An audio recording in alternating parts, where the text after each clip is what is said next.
What is going on, everybody? Welcome back to Jellygoon TV. Welcome back to this amazing channel and to you beautiful people on YouTube. Today we have a respectful video that we're going to react to for all the fallen soldiers in World War II.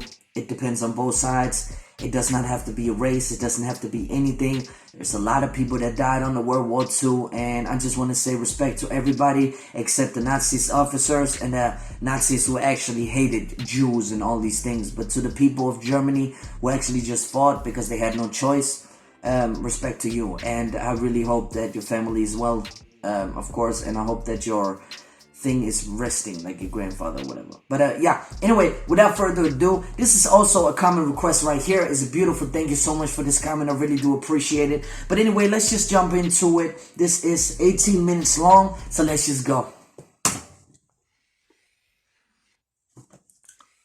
80. The average lifespan of an American is 80 years. Yeah, an American. An 80-year-old today was 10 when World War II ended, 4 when it began. A soldier who saw battle would have to be in his late 80s, at least today. Generals, political leaders, the decision makers of the war, few are still with us. And over the past few decades, we've seen authors and filmmakers rush to capture stories from survivors. Of course. Before this connection of memory is lost. Yeah. That is, This project is not about individual war stories, and it's not about survivors. We're going to tally up the tens of millions of people whose lives are cut short by the war, and see how these numbers stack up to other wars in history, including trends in recent conflicts. I like the style of the video with the painting and shit. They're counting That's soldiers nice. and civilians separately. Each of these figures represents 1,000 people who died. Civilians were of all walks of life, whereas military deaths were almost entirely men. Yeah. The average age was about 23. In most battles, for every 1,000 soldiers killed, there are more than 1,000 who were injured.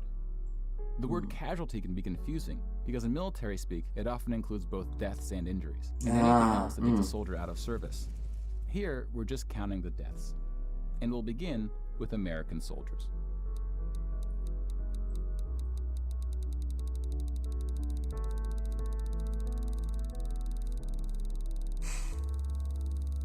Over 400,000 died.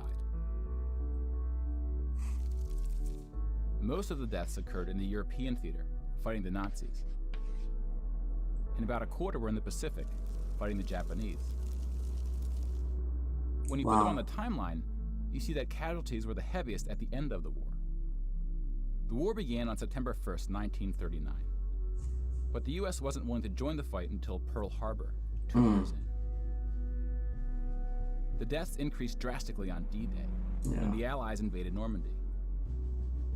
One of the most tragic moments of the war was on D-Day at Omaha Beach, where 2,500 Americans fell.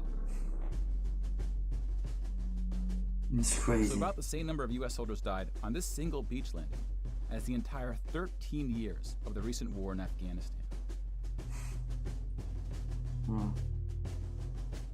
The bloodiest battle in the Pacific was Okinawa, which lasted 82 days, during which 12,500 Americans died.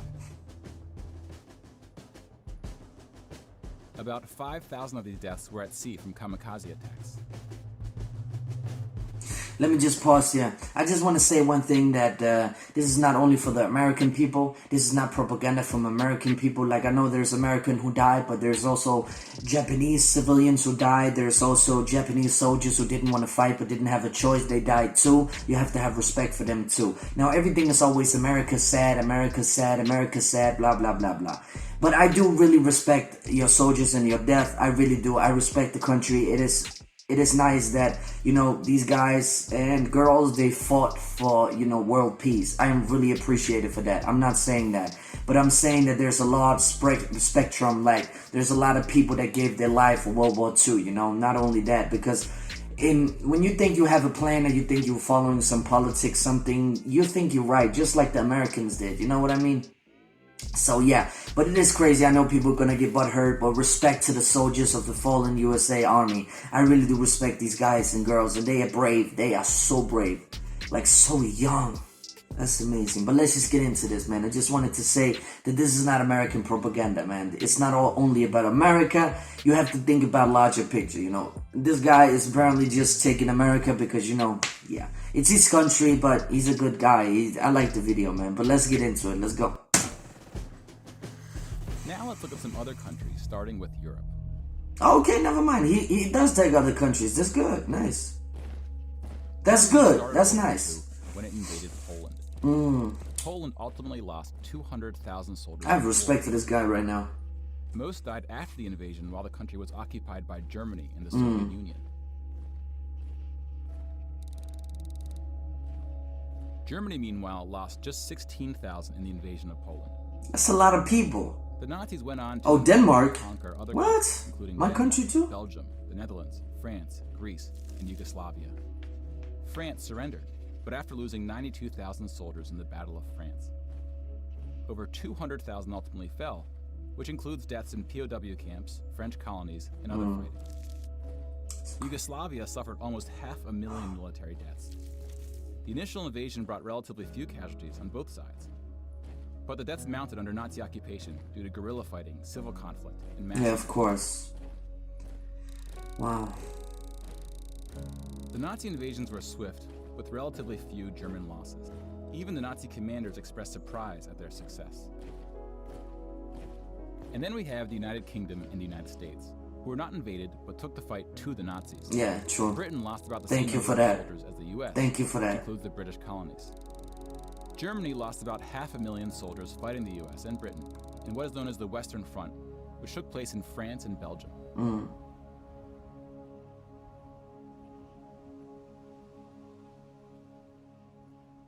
But most Nazi soldiers died in the Eastern Front, Germany's unsuccessful invasion of the Soviet Union. The numbers are staggering. Yeah. The most famous Man, I'm battle getting goosebumps. and perhaps the turning point of the European war was Stalingrad. The German 6th Army successfully took Stalingrad, but then got surrounded by the Soviets and cut off from food and ammunition. 500,000 Nazis would ultimately die in Stalingrad. Another 100,000 were taken prisoner, of which 6,000 would ever return. POWs had a low survival rate throughout World War II, and it was particularly grim in the East. When you include these POWs, roughly the same number of Germans died in Stalingrad as all the Western Front fighting against France, the UK, and the US. And though Stalingrad was a victory for the Soviets, they suffered lost. twice as many losses as Germany. That's crazy. The Soviet Union would eventually defeat the once unstoppable German army, killing 2.3 million Nazi soldiers. That's fucking a lot of people. That's a lot of people, but what? Came at a cost. What?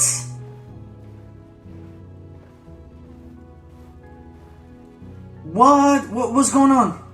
What the fuck? Oh, hell, stop, man. What?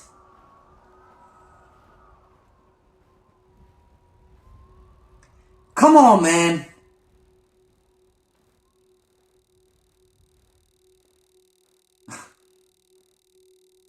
I'm getting goosebumps. That's fucked up, Russia. What? It's still going. Stop. Hey, it's overreacting, that one. It's not true, man.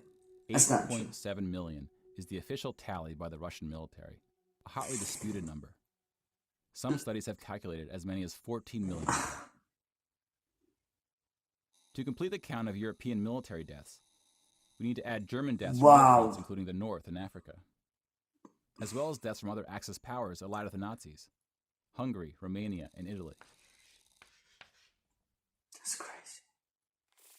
When you put these European military deaths on the timeline, it looks like this. Yo, Russia, what To the? learn more. Pause the narration. Come if you'd like on. more time. That's okay. I'm good. I don't want to watch Now that we switch shit. to civilian deaths in Europe. Ah, no. Please don't. I don't want to know. I don't want to know. 6 million Jewish people were killed in the Holocaust. Fuck. That's a lot of people. That's my country, man. You see that about half, 2.7 million, were Polish. What the fuck? 700,000 were Soviets, followed by What? Hungary and 17 other countries. Denmark is the last, of course, because we surrender real quick. Broken down another way, about half of the 6 million were killed in the concentration camps. Over 1 million died in Auschwitz. Most were killed in the gas chambers. Others died from starvation, exhaustion, disease, and other forms of execution. The second most... Let me just pause here. One of my dreams, it's not really a good dream, but it's a dream to see. I want to go to Auschwitz. I want to pay respect to the people who were there. I want to see the conditions. I want to see how it was, you know? Just to pay my respect and to see it. And of course I will not to take pictures like everybody else apparently does. But I think I'm gonna make a video, but of course I'm gonna be respectful about it. But I really want to go to Auschwitz, but we're gonna find out some later on in YouTube career where I'm gonna do that. And yeah, of course, videos from traveling is coming, of course. I'm trying to set everything up, but as you know, the future of the channel is good. So yeah. But I just wanted to say that, man. It's just, one of my friends back in the days, he was there. He said it smelled like death when you came into the shower thing with the the Jews. That is crazy. So, yeah, but let's just jump into it. This is sad, man. By Blinken, which was this is sad. This is depressing. Set up to look like a train station. Mobile killing groups killed 1.4 million Jews.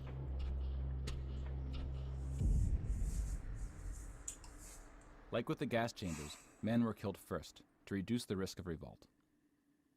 Yeah, of course. Look at that kid. Come on.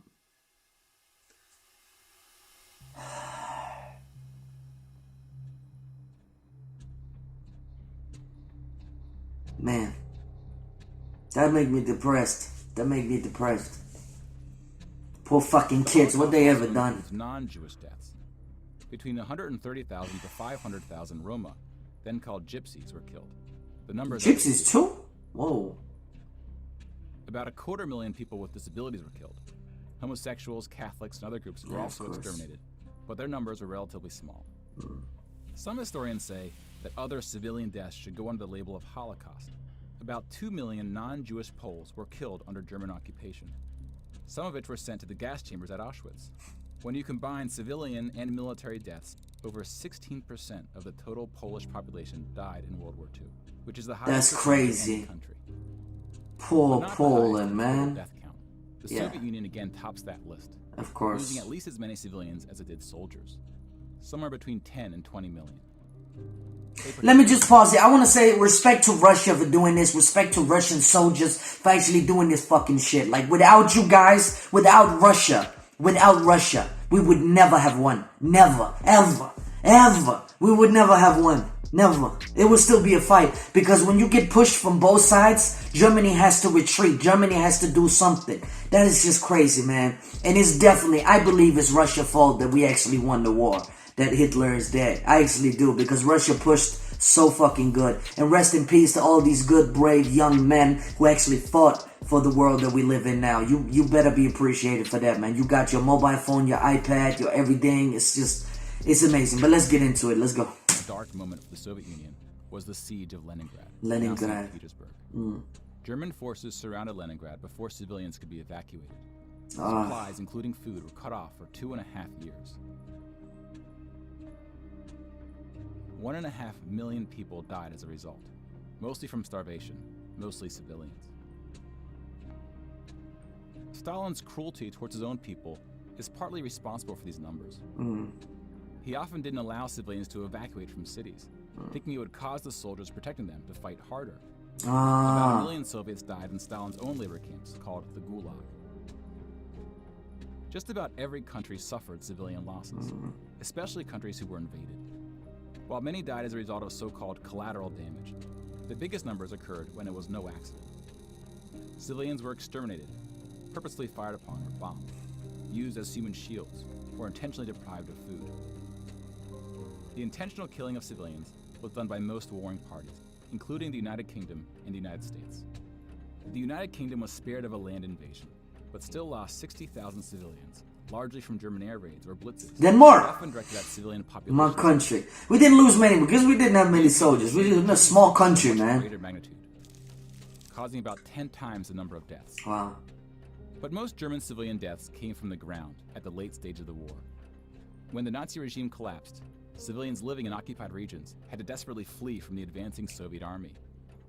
Rapes were widespread, and death estimates ranged from 600,000 to 3 million. Let me just pause here. I don't even think it's only the Russians. I actually do think that America also raped girls and all this thing. Because, you know, young boys, they have their needs and everything. So stop that bullshit. It's propaganda. But I understand that it's easy to blame Russia for everything like modern warfare. But I'm just saying, man. It's just, there's a lot of people that did that. There's a lot of dirty shit going on in World War II.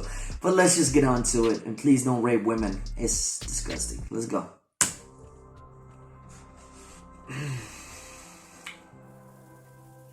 Let's step back and see where we are with the totals. We just counted about 20 million civilian deaths in Europe. If you add this to the European military deaths we already covered, it brings us to over 40 million. Wow. Then we have the Asian theater. Here we see the vast majority of military deaths in Asia came from China and Japan.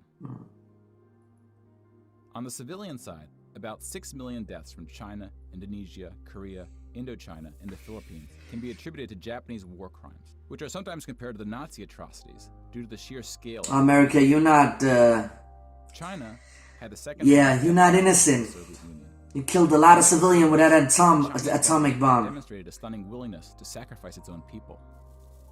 Chinese nationalists opened their dike. But let me pause. It is true that they were willing to sacrifice their own people, but it does not respond for the war crime that America did upon these guys. They throw a fucking atom bomb just because they lost the war, like the Vietnam War, right? But I think that was later on. Yeah, it was. Never mind. It was. I'm stupid. Anyway, but it is true. They actually kill their own people because they don't care about their own people. You know what I mean? It's kind of stupid, but yeah. Anyway, let's get into it. Vietnam was later. That's true. I keep forgetting that goddamn war. 500,000 Chinese civilians or more were killed. But China is a very 2.3 mean times place. The number who died in all countries in the 2004 Asian tsunamis. But the invasion of China only cost Japan 200,000 soldiers. Wow. Most were killed fighting the U.S. That's a lot of in the people. Pacific War. Still. A significant portion of Japanese civilian deaths were caused by American firebombing and nuclear attacks. Yeah, of course. You got those Contrary big ass to ships. U.S. statements, these airstrikes were directed at civilian populations, not military targets. When you add all the deaths outside of Europe, it brings us to a grand total of So 70 million they before the war. deliberately killed civilians? And Okay. what civilian deaths get included? 70 million. Phew. More people died in World War II than in any other war Yeah. in history. Seriously? For comparison, here are 20 or so of the very worst wars and atrocities we have on record. Some of these Yeah, are more on atrocities record. than wars, but we've seen how that distinction can get blurry. Some of these spanned across centuries. World War II had the highest body count, and it all happened in just 6 years. The world's population has grown significantly since the earliest atrocities on this list. Yeah, true. If you want to compare them in terms of what percentage of the world died, we can adjust the chart to look like this. This rough approximation tells us there may have been more devastating wars before World War II, Yeah. proportionally speaking. I think there was, Or it was because of the, I don't know. Because of the plague, I think. I don't know. I have no idea. Please don't judge me on that one. That's crazy. That's sad. When we turn to post-war conflicts, it's hard to say anything that isn't controversial. Yeah. But the data shows something quite extraordinary has been happening. In 1989, John Gaddis coined the phrase the long peace to identify the absence of conflict between the nuclear powers during the Cold War. 25 years later, the Cold War is over, and the term is still being used, although its meaning may have shifted. European countries have not fought each other, except for this 10-day war in 1956 when the Soviet Union invaded Hungary. When we look at European wars before World War II, it looks like this. They tend to be more frequent as you go back, Yeah. though smaller in scale. And the largest 44 economies of the world have not battled each other since World War II. That's good. That's Rich very countries have good. fought poorer countries, like the U.S. versus Iraq. But rich countries have not fought other rich countries. Such a period course of not, between because- so-called great powers hasn't been seen since the Roman Empire. To many, peace is too strong of a word. Wars have occurred since World War II, Yeah. and they can be grouped into these 4 categories. We don't see colonial wars anymore. That We've is, already noted yeah. that interstate wars between rich countries have not occurred at all. And here we see wars involving smaller economies have tapered off. That leaves civil wars of 2 types, with and without foreign intervention. And this is what these battle deaths look like alongside of World War II. More people died fighting in World War II than in all the wars since. That's And crazy. again, we can't forget about world population, which has almost tripled since World War II. If we scale these numbers to show deaths in proportion to world population, showing the likelihood that a person on Earth dies in battle, the downward trend becomes even more pronounced. Now, this isn't to infer anything about why this trend is occurring. That's a discussion for another day. You can now interact. We're not done in history, with man. what conflicts are behind the totals. Now, bear in mind, we're just looking at battle deaths here, not civilian deaths, but those too are in decline. Peace is a difficult thing to measure. Yeah, true. It's a bit like counting the people who didn't die in wars that never happened. It's We true. give such importance to the word peace, but we don't tend to notice it when it occurs or report on it. Nope. Always negative. Let me pause here, man. It's always, the news are always posting up on negative things about Iraq, about Muslims, about all these things. Like, we don't recognize that there's so much peace right now. There's so many countries that don't fight. There's so many people who doesn't die. Like, all these things, we take things for granted too closely, like too easily. That's the crazy part of it, man. But let's just finish this video. Let's go. Ourselves of how terrible war once was to see the peace that has been growing around us. Of course, this trend may not continue, and it's not Of clear course. how looking at these charts can help us make the right decisions to ensure that it does. But the longer the long peace grows, the more significant it becomes. So if watching the news doesn't make us feel hopeful about where things are heading, watching the numbers might. This is actually a beautiful video. I want to say that. Directed by Code by Neil Halloran. That's crazy. What an amazing video. Let's pause it here, man. The link is down below if you want it. It's crazy. This is amazing, man. I really do respect this. Respect to all the soldiers who fought. But Russia, man, damn, that's amazing. Not amazing, but you know, amazingly fact, like blown, you know? Like, I'm blown my mind. I didn't know Russia took that many casualties. That's crazy. That is crazy. Anyway, guys, if you like this video, please hit the like button down below. And please do subscribe to the channel if you want to support it. We are 100 subscribers, but we are searching for 500 subscribers. I really do hope you like my content. I really hope you like my reactions. Comment down below what you think of this. Where in the world do you think? Or is there something wrong with these facts or something like that? So yeah, anyway, I'm gonna move on to the next video. Peace.